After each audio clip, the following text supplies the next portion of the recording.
They got literally millions of people hooked on it. They killed 500,000 Americans and 50,000 Canadians. And now we're told that the solution to pharmaceutical addictions to pharmaceutically prescribed drugs is to give out more pharmaceutically prescribed drugs, profiting the same industry that caused the crisis. This is insane.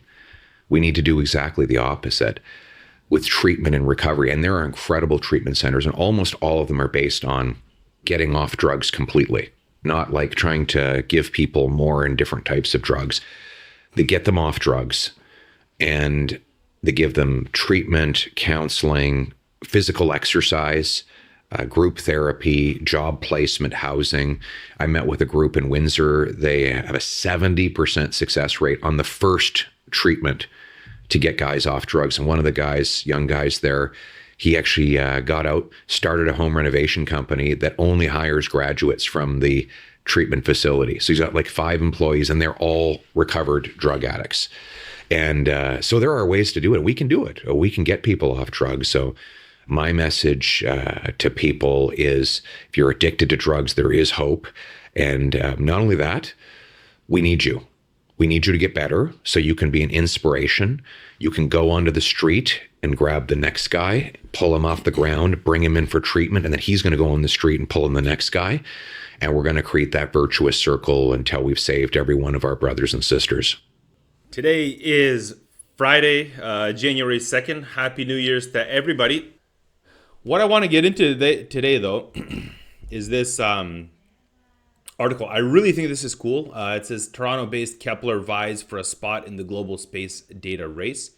And I really like this article for a number of reasons. For one,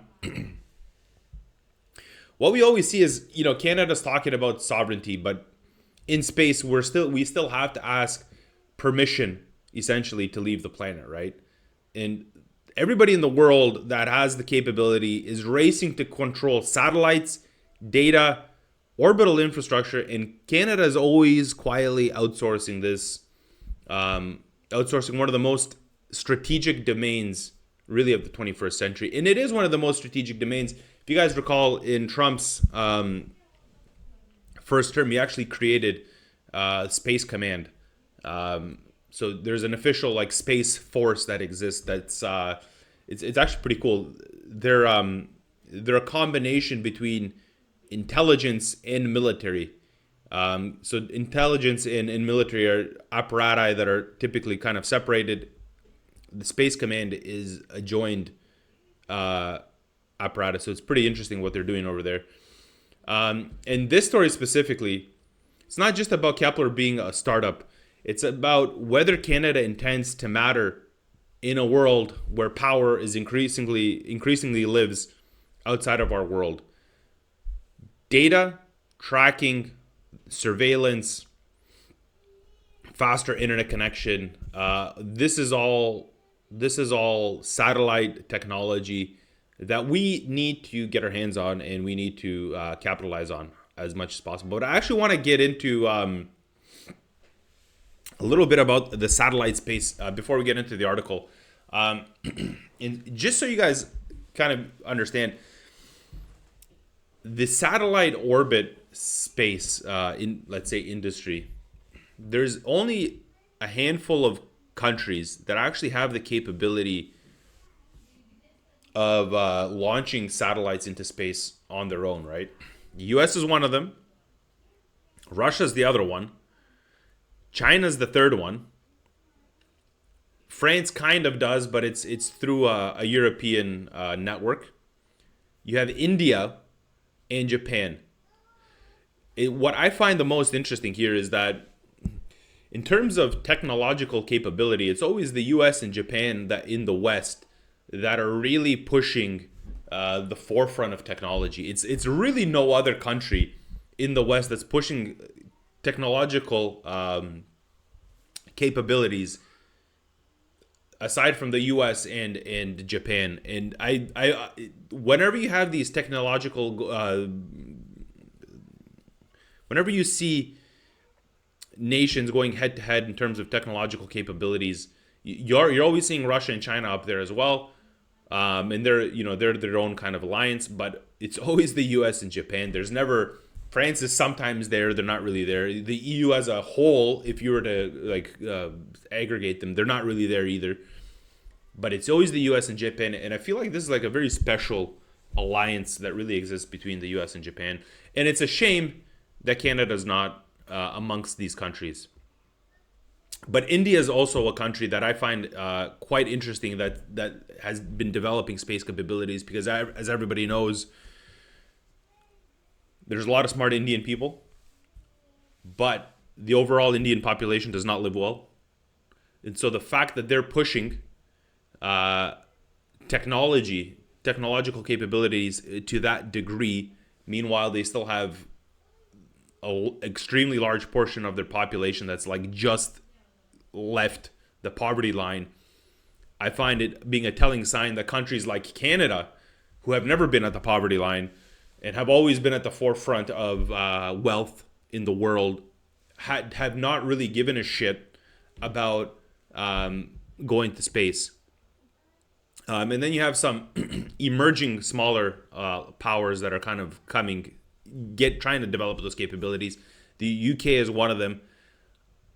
I wouldn't really put a big emphasis on the UK just because they haven't been known from the technological forefront to be really leading too many things.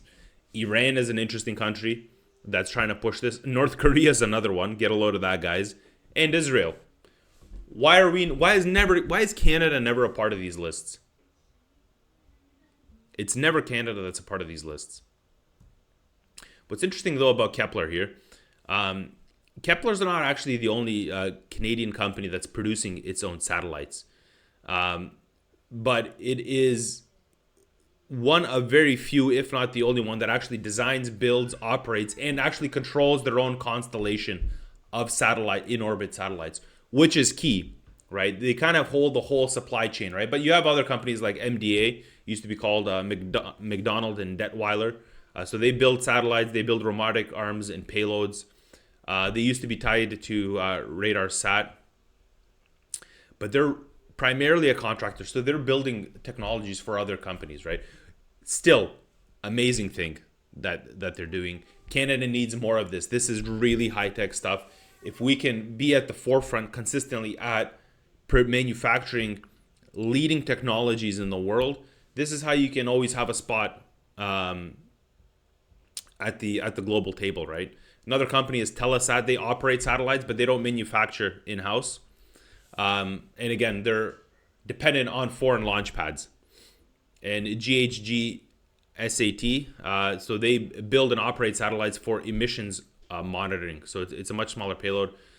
Kepler's specific because they have vertical integration. They own the satellites. They run the actual computations in space.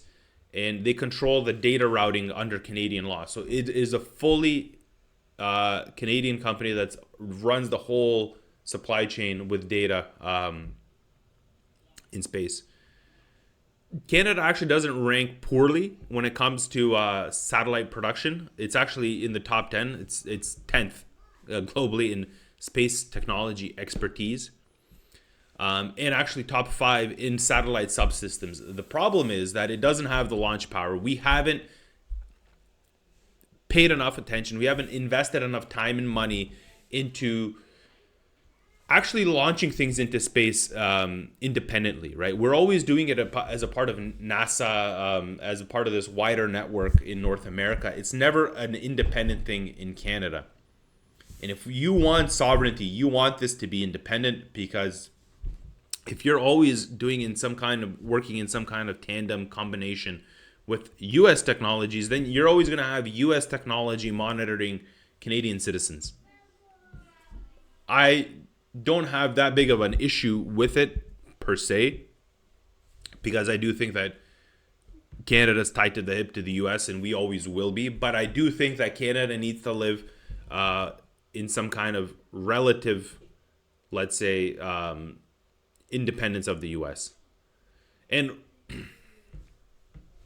just so you guys know, the modern satellites, it's not just about TV and GPS. It's all communications, internet, military comms, any emergency response. surveillance and intelligence against border monitoring, Arctic sovereignty, big thing that we've been seeing, missile detection. You need satellites for all of these things. Then you do have the navigation stuff, the GPS, all of your financial systems and energy grids. That's all satellite connections, right? And then there's obviously other things like data processing in space for AI, real-time targeting for missiles and all of that type of stuff. That's why it's really key. Let me get into the article a little bit real quick. It's actually an interesting article. If you guys have the Globe and Mail, I highly suggest you guys read it. It says, inside a century-old four-story building in Toronto's Junction neighborhood, a team of Canadian engineers is preparing to thrust the result of a decade's endeavors into outer space. The brick building, once home to a Canadian General Electric plant, today is filled with sleek metal machines and positive pressure clean room for precise contaminant-free assembly of satellites, 10 of which Kepler Communications Inc. will launch into orbit this month.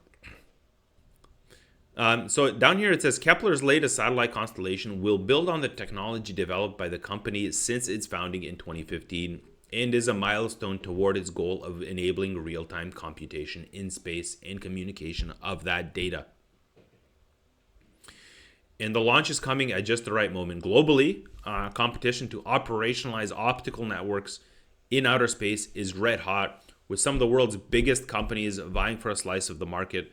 Meanwhile, many countries are doubling down on defense spending, making the distant skies the next frontier for military surveillance and communication. This is exactly it. This is exactly what's going on. Space is really going to be the next frontier. We're really going into that, the Star Trek. We're moving into Star Trek, essentially, the next frontier, right? And you need to have good satellite technology to be at the forefront of all of this, because without it, you got nothing. You really have nothing. It says down here, but new defense needs, global space funding programs, and commercial launch capabilities have opened a gap for new entrants. And Kepler is hoping to lead the way for Canadian space startups as the country leans into defending its sovereignty in an unstable world. Defending its sovereignty. This is exactly it. I've talked about this I basically mentioned Canadian sovereignty in almost every one of my episodes. Because if you really want to be sovereign in an independent state, you need to actually be independent from all sides. That includes military. Your spy networks need to be independent. Your economy needs to be independent. Like it's an all or nothing type of thing. If a country can blackmail you through technology or through your economy or through your military, you're not exactly independent. You might have your own constitution, right? And you have your own governing laws, but when push comes to shove, your politicians, in order to keep the stability in the country, are going to have to fold under pressure in order to keep their seats, right? Or to keep the population from not killing them. It goes, there's never been more demand for access to real-time information, said Mr. Mitri. We've built infrastructure, it's here. So this is Mr. Mitri. Good for him, honestly. This is such a great story. And so here we go. This is a key point here. It says, at this time in the mid-2010s, he said he was noticing a trend in the background. Access to space was getting democratized as commercial launches like those offered by Elon Musk's SpaceX were becoming available, opening the door for new business applications. All of a sudden, you had ready access for a few $100,000, said Mr. Mitri. And so I think this is down here is really key. It says, to close it off, it says, in the recent federal budget, Ottawa dedicated $183 million over 3 years through the Department of Defense to establish sovereign launch capabilities. Mr. Mitri said he thinks Canada should focus on developing capabilities in underserved categories. For instance, launching satellites of about 5,000 kilograms of mass that will be useful not just for Canada, but also for its allies and commercial partners. If we want to get sovereignty right, even he says it, it's not just about serving Canada. Serving Canada is interesting, but not globally relevant. That is true. So picking a white space that you can play in that has global relevance is so important. Exactly. So if other countries can actually rely on Canada for something, and we're a leading partner in that, then you're definitely, but that's the kind of reverse Uno card, because then people are becoming dependents of you, right? And then that's a whole different ballgame. But for basic sovereignty, you need to be covering your own ass, right? I'm just gonna leave this picture up here. So I want to kind of get into like kind of my thoughts on all of this, right? So this story, although it's a great story and it's it's great for the Kepler team. I really love honestly what they're doing. It really exposes a familiar failure, right? Canada, we excel at talent, engineering, all of this early innovation, and then we always hand off the control at the most strategic moment. In this case, launching these satellites north into space, right? And space, this isn't like a vanity project. It's becoming basic infrastructure, right? In Canada's G7 country, right? And satellites are now underpinning your defense, your communications, your finance, your navigation, your Arctic sovereignty, something that we've talked about extensively, which Canada has none of, and real-time intelligence, right? It's like quite literally any serious country treats this as a national capability. It's not a nice to have. Like I said, the U.S. is quite literally, they've made a military command for space. It's called Space Command. No serious country is going to leave critical infrastructure entirely to foreign powers, especially when that infrastructure can be switched off, restricted, and leveraged politically. And you cannot avoid this. Everything is always about political leverage. And this is kind of what the tariffs are about, right? And so if we want to be devoid of these types of scenarios, we have to build this stuff on our own, guys. It's quite simple. And Kepler, it exists because private Canadians took risks, right? The danger is that without a deliberate national strategy, Canada is building valuable assets only to remain dependent on American launch approval, foreign orbital access, and then external political will, right? If we have to ask the U.S. every time we want to do something, that's not exactly sovereignty, right? That's not free market. That we're a dependent then, right? And this is something we need to get out of. And then what this really means, all of this means for Canadians, there's really three concrete things. The first thing, and this, again, all my opinion, is sovereignty, right? If Canada cannot independently deploy and operate satellites, Arctic monitoring, defense communications, and emergency response, they all remain conditional. The second thing is economic power. The next wave of global growth is data in space. Space is the big thing, guys. Whoever owns the infrastructure is going to own the margins. It's going to own the jobs and the leverage. And if Canada doesn't anchor this industry here, it's going to become a subcontractor economy again, right? We can do it. We have the money. We have the natural resources. We can build a fucking amazing country. We can lead the world in everything. But we're not doing anything because we have a bunch of idiots running the country for the last 20 years. The third thing is security and privacy. So Canadian-controlled satellites operating under Canadian law are fundamentally different from routing national data through the US or other foreign-owned systems, guys. We need to have our own technology in space because then we don't have to deal with anybody. This isn't abstract. This is simple, common sense, right? And is the government really doing enough? Is $183 million enough over 5 years that they said for investments into space?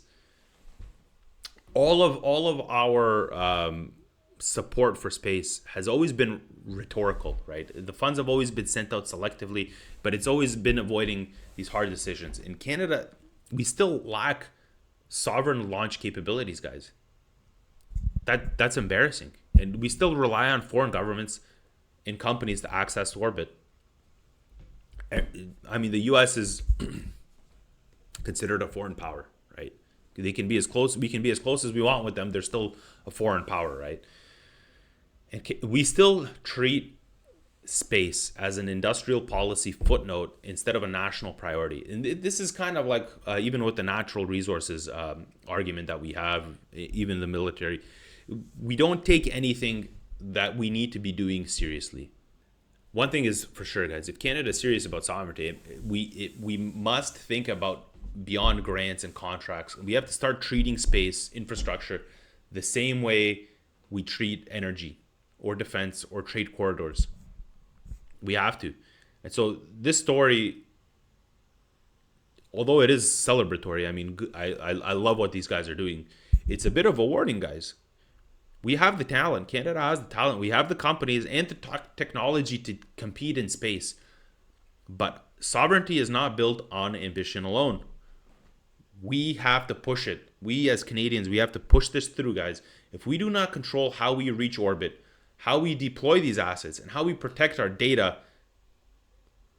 then we're not spacefaring, right? We don't own anything. We're not independent. We're renting then. And in the coming decades, guys, countries that rent critical infrastructure will not set any rules. They're always going to live under them. Let me know what you guys think. I'd love to hear your comments. Please like, share, and subscribe. My name is Miloš Krajčnik. Stay informed, stay curious, and God bless Canada. This is Canada.